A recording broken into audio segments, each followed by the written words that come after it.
Hi guys! ఈ hands cutting కోసం మనం ఫస్ట్ అయితే ఒక పేపర్ మీద అయితే కట్ చేసేసుకోవాలనమాట. తర్వాత మెయిన్ ఫ్యాబ్రిక్ మీద కట్ చేయాలి. ఈ విధంగా నేనైతే ఒక పేపర్ తీసేసుకున్నాను. ఇక్కడి నుంచి 6 ఇంచెస్‌కి ఒక మార్క్ అయితే చేస్తున్నాను. ఇదైతే హ్యాండ్ లెంత్ అనమాట. అదే విధంగా పైన కూడా ఈ 6 ఇంచెస్‌కి ఒక మార్క్ అయితే చేసేసుకోవాలనమాట. ఇలా మార్క్ చేసుకున్న తర్వాత ఈ 2 మార్క్స్‌ని కలుపుతూ స్ట్రెయిట్‌గా ఒక లైన్ అయితే డ్రా చేసేసుకోవాలి. ఇలా డ్రా చేసుకున్న తర్వాత పైనుంచి నేనైతే ఒక 3 ఇంచెస్ తీసుకుంటున్నాను.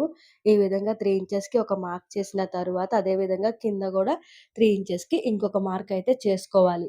ఇలా మార్క్ చేసుకున్న తరువాత ఈ 2 మార్క్స్‌ని కలుపుతూ స్ట్రెయిట్‌గా ఒక లైన్ అయితే ఈ విధంగా ఒక డ్రా చేసేస్తున్నాననమాట. ఇలా డ్రా చేసిన తరువాత ఇక్కడి నుంచి అంటే ఆర్మ్ రౌండ్ అంటారు గదా! దానికోసం అనమాట. నేను 8 ఇంచెస్ తీసుకుంటున్నాను. మీది ఎంతైతే ఉంటుందో అంత ఈ విధంగా క్రాస్‌గా పెట్టేసి టేప్‌ని ఈ విధంగా ఒక మార్క్ అయితే చేసేసుకోవాలి. నేను 8 ఇంచెస్‌కి ఒక మార్క్ అయితే చేసేసాను. ఇలా మార్క్ చేసిన తరువాత ఇక్కడి నుంచి 1.5 ఇంచెస్ అనమాట. ఈ విధంగా టేప్ పెట్టేసి 1.5 ఇంచెస్‌కి ఒక మార్క్ చేసిన తరువాత ఇక్కడి నుంచి ఆ మార్క్ వరకు ఈ విధంగా నేనైతే మార్క్ చేస్తున్నాననమాట. ఇది హ్యాండ్ షేప్ కోసం అనమాట. ఇలా మార్క్ చేసుకుంటా, ఆ మార్క్ వరకు చేసుకుంటా వెళ్ళిపోవాలి. ఇలా మార్క్ చేసుకున్న తరువాత, ఇప్పుడు హ్యాండ్ లూజ్ ఉంటుంది కదా! నా హ్యాండ్ లూజ్ అయితే 12 ఇంచెస్. సో, నేను 6 ఇంచెస్‌కి ఈ విధంగా ఒక మార్క్ చేస్తున్నాను. నాకు 11 ½ కూడా సరిపోద్దిలే. ఇలా మార్క్ చేసుకున్న తరువాత, పైన ఈ 8 ఇంచెస్ దగ్గర పెట్టిన మార్క్‌కి, ఈ 6 ఇంచెస్‌కి ఈ విధంగా క్రాస్‌గా నేనైతే ఈ విధంగా ఒక లైన్ అయితే డ్రా చేసేస్తున్నాను. డ్రా చేసిన తర్వాత పైన ఖర్చు కోసం మీ ఇష్టం. మీరెంతైనా పెట్టుకోవచ్చు. నేను ఈ విధంగా అయితే ఖర్చుకి రాండమ్‌గా అయితే గీసేస్తున్నాననమాట. ఇలా గీసేసిన తరువాత, ఇప్పుడు మనం ఎంత గీసాననేది చూపిస్తా. 2 ఇంచెస్ పెట్టినట్టున్నాను మాక్సిమం. ఈ విధంగా అయితే మార్క్ చేసేసుకొని, ఇప్పుడు కటింగ్ అయితే చేసేసుకోవాలి. ఈ విధంగా నేనైతే హ్యాండ్ అయితే కట్ చేసేసాను. ఇప్పుడు మెయిన్ ఫ్యాబ్రిక్ అయితే తీసేసుకోవాలి. మెయిన్ ఫ్యాబ్రిక్ తీసుకొని, ఈ విధంగా పేపర్ అనేది పైకి పెట్టేసి, ఇటు సైడ్‌కి నేనొక 1 ఇంచ్ తీసుకుంటున్నా. ఈ విధంగా ఇక్కడి నుంచి 1 ఇంచ్‌కి ఒక మార్క్ అయితే చేసుకోవాలి. ఇలా మార్క్ చేసుకున్న తరువాత స్ట్రెయిట్‌గా నేను పైన గూడా ఒక మార్క్ చేసుకున్నాను. 1 ఇంచ్ స్ట్రెయిట్‌గా రావడం కోసం అనమాట. ఈ విధంగా స్ట్రెయిట్‌గా ఒక లైన్ అయితే డ్రా చేసేసాను. ఇలా డ్రా చేసుకున్న తరువాత అదే విధంగా కింద గూడా మనం 1 ఇంచే తీసుకోవాలి. ఈ విధంగా కింద గూడా నేను ఇదే విధంగా స్ట్రెయిట్‌గా ఇంకొక మార్క్ చేసేసుకొని, ఒక లైన్ అయితే ఈ విధంగా డ్రా అయితే చేసేసుకున్నాననమాట. ఈ విధంగా లైన్ అయితే డ్రా చేసుకున్న తరువాత, ఇప్పుడు ఈ పేపర్ ఉంటుంది చూసారా? దీన్ని ఈ విధంగా పెట్టేసి ఈ పేపర్ ఏ షేప్‌లో అయితే ఉందో, ఆ షేప్‌లో మనం మార్క్ చేసుకుంటా వెళ్ళిపోవాలనమాట.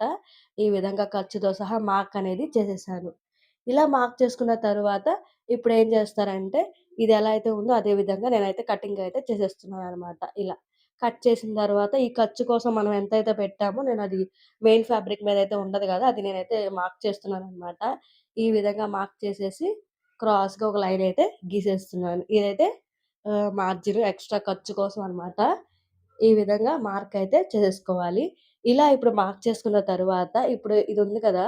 దీన్నైతే నేనైతే ఒకసారి ఓపెన్ చేస్తున్నా. చేసి కింద సైడ్ గూడా అదే విధంగా 1 ఇంచ్ ఉండాలి కదా! దాన్ని నేను ఈ విధంగా అయితే డ్రా చేసేస్తున్నాననమాట. ఇప్పుడు ఈ డ్రా చేసిందంతా మనకి ఒక 1 ఫోల్డ్ చేసి స్టిచ్ అనేది వేసుకోవాలనమాట. ఈ విధంగా ఇలా 1 ఫోల్డ్ అయితే చేసేస్తున్నాను. చేసేసి చివరి వరకు ఒక స్టిచ్ అయితే వేసేసుకోవాలి. ఎక్కడి వరకైతే 1 ఇంచ్ తీసుకున్నామో అంత మాత్రమే స్టిచ్ వేయాలనమాట. ఎక్స్‌ట్రా వేయకూడదు. మళ్ళీ సరిపోదు. ఈ విధంగా అయితే నేను చివరి వరకు స్టిచ్చింగ్ అనేది వేసేస్తున్నాననమాట. ఇలా ఒక ఫోల్డ్ చేసేసి స్టిచ్ అనేది వేసేసుకోవాలి. ఈ విధంగా అయితే స్టిచ్చింగ్ అనేది నేనైతే కంప్లీట్ చేసేసాను. చివరి దాకా వేసేసాను. మీరు కావాలనుకుంటే ఏదైనా లేస్ ఏదైనా యాడ్ చేసుకోవచ్చు. నేను ఈ విధంగా సింపుల్‌గా పెట్టేసాను. ఇప్పుడు దీన్నేం చేస్తామంటే ఒక ఫోల్డ్ చేయాలనమాట. మధ్యకి ఈ విధంగా అయితే ఒక ఫోల్డ్ అయితే చేసేస్తే మనకి క్లారిటీగా తెలుస్తుంది. మనం 1 ఇంచ్ పెట్టాం గదా! ఈ 1 ఇంచ్ దగ్గర ఈ డ్రా చేసిన వైట్ లైన్ మీద ఒక స్టిచ్ అయితే వేసుకోవాలనమాట. ఈ విధంగా నేను ఈ డ్రా చేసిన లైన్ మీద ఒక స్టిచ్ అయితే వేసేసాననమాట. ఈ విధంగా స్టిచ్ వేసిన తర్వాత మీరు డబుల్ స్టిచ్ వేసుకోండి. నేనైతే సింగిల్ స్టిచ్చే చూపిచ్చా గదా! ఈ విధంగా స్టిచ్ అనేది వేసుకున్న తరువాత, ఇప్పుడు దీన్నేం జేస్తారంటే, ఈ సైడ్ నుంచి కట్ చేసేయాలనమాట ఈ విధంగా. స్టిచ్ వేసిన తర్వాతే కట్ చేయాలి. ముందే కట్ చేయొద్దు. ఈ విధంగా స్టిచ్ వేసిన తర్వాత కట్ చేసేసాను. ఇప్పుడు కట్ చేసి దీన్నేం చేస్తామంటే ఓపెన్ చేస్తా. ఇలా ఓపెన్ చేసిన తర్వాత ఈ విధంగా వస్తది గదా! ఇప్పుడు దీన్ని మనం ఒక ఫోల్డ్ చేయాలనమాట. ఈ విధంగా ఫోల్డ్ చేస్తే ఒక పిన్నీస్ యూజ్ చేసి మనం డోరీస్ అయితే ప్రిపేర్ చేస్తామనమాట. అంటే పెట్టడానికి యూజ్ చేస్తాం. ఒక డోరీ పట్టేలాగా ఉండాలి. అంటే పిన్నిస్‌తో డోరీ పెడితే లోపలికెళ్ళేంత స్పేస్ ఉండేలాగా ఈ విధంగా నేనైతే ఒక ఫోల్డ్ చేసి స్టిచ్ వేస్తున్నాననమాట ఇలా.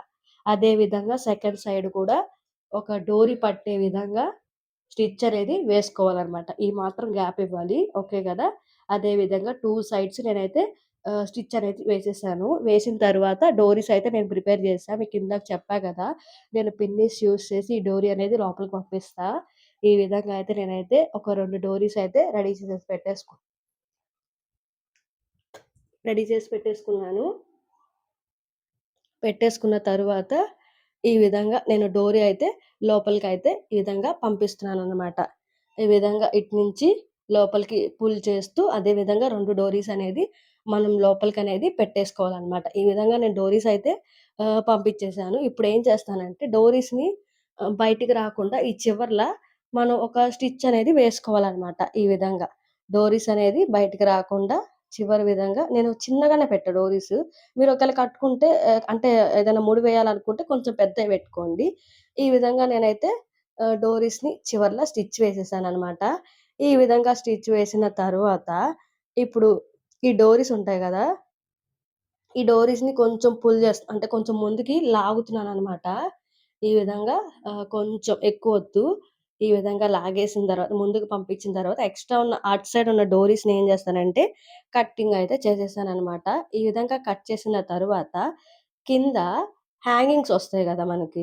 దానికోసం నేనేం జేశానంటే 4 సైడ్స్ 3 ఇంచెస్, 3 ఇంచెస్ తీసేసుకున్నాననమాట. ఈ విధంగా 3 ఇంచెస్ తీసుకొని ఒక ఫోల్డ్ అయితే చేసేసాను. ఇలా ఫోల్డ్ చేసిన తర్వాత ఈ డోరీ అనేది ఈ విధంగా పైకైతే పెట్టేసి ఇక్కడ ఒక స్టిచ్ అయితే వేసుకోవాలనమాట. ఈ డోరీ ఈ విధంగా పైకి పెట్టి ఒక స్టిచ్ వేసుకోవాలి. ఇలా చూపిస్తున్నాను ఒకసారి చూడండి. అదే విధంగా సెకండ్ డోరీ గూడా చేయాలనమాట. ఈ విధంగా ఒక స్టిచ్ అనేది నేనైతే పైనైతే పెట్టేసి వేసేస్తున్నాననమాట. ఈ విధంగా స్టిచ్ అనేది వేసిన తరువాత, ఇప్పుడు ఆ చివర, ఈ చివర ఉంది చూసారా? దాన్ని ఇలా ఒక ఫోల్డ్ చేశాను ఒక సైడ్. ఇంకొక సైడ్ గూడా ఇదే విధంగా ఇంకొక ఫోల్డ్ అయితే చేశాను. మళ్ళీ ఈ రెండిటిని కలిపి ఇంకొక ఫోల్డ్ అయితే చేసేసాను. ఇలా ఫోల్డ్ చేసిన తర్వాత క్రాస్‌గా ఒక స్టిచ్ అయితే వేసేసుకోవాలి. ఈ విధంగా ఫోల్డ్ చేసిన తరువాత క్రాస్‌గా ఇంకొక స్టిచ్ అయితే నేను వేసేస్తున్నాననమాట ఈ విధంగా. అదే విధంగా సెకండ్ హ్యాంగింగ్ కూడా మీరు ఇదే విధంగా రెడీ చేసుకోవాలి. నేను ఒక హ్యాంగింగే చూపిస్తున్నాను. ఈ విధంగా స్టిచ్ అనేది వేసుకున్న తరువాత, ఇప్పుడు దీన్ని మనమైతే ఓపెన్ చేసేసుకోవాలనమాట. ఈ విధంగా స్టిచ్ వేసిన తర్వాత నేనైతే ఓపెన్ చేసేస్తున్నాను. మీ ఇష్టం. మీరు హ్యాంగింగ్స్ ఏవైనా పెట్టుకోవచ్చు. నేనైతే ఇలా పెడుతున్నాననమాట. చిన్నగా సింపుల్‌గా ఉండాలని చెప్పేసి, ఈ విధంగా నేనైతే హ్యాంగింగ్ అయితే రెడీ చేసేసాను. అదే విధంగా ఇంకొక హ్యాంగింగ్ ఉంటుంది చూసారా? దాన్ని కూడా ఇదే విధంగా మీరు రెడీ చేసుకోవాలి. ఈ కింద హ్యాంగింగ్ దగ్గర నేనైతే కొంచెం ముందుకు జరిపి ఇక్కడ ఒక స్టిచ్ వేస్తున్నాననమాట. ఏంటంటే నేను కట్టట్లేదు. జస్ట్ ఇలా వదిలేస్తున్నా. ఇలా వదిలేసి ఈ విధంగా పెట్టేసి స్టిచ్ వేసిన తర్వాత, ఈ చివర్ల ఏంటంటే చిన్న చిన్నగా పూసలు పెడుతున్నా. మీరు కావాలనుకుంటే స్టిచ్ వేసుకోవచ్చు. నేనేంటంటే స్టిచ్ వేయకుండా అతికిస్తాననమాట. ఈ విధంగా. మీరు కావాలనుకుంటే స్టిచ్ వేసుకోండి. నావీ బ్లూ కదా! బాగా కనిపిస్తదని చెప్పేసి ఈ విధంగా నేనైతే పూసలు తీసేసుకొని ఇలా పెట్టేసాననమాట. మిడిల్‌లో పెట్టేసి ఒక గమ్ అయితే అంటించేసాను. మీరు నీడిల్ కూడా యూజ్ చేయొచ్చు. నేను ఈ విధంగా అంటించేసాననమాట. ఫైనల్ లుక్ అయితే ఇది. Thanks for watching guys. మీకు ఈ లుక్ ఎలా అనిపిచ్చింది అనేది నాతో షేర్ చేసుకోండి. ఓకేనా? Bye bye.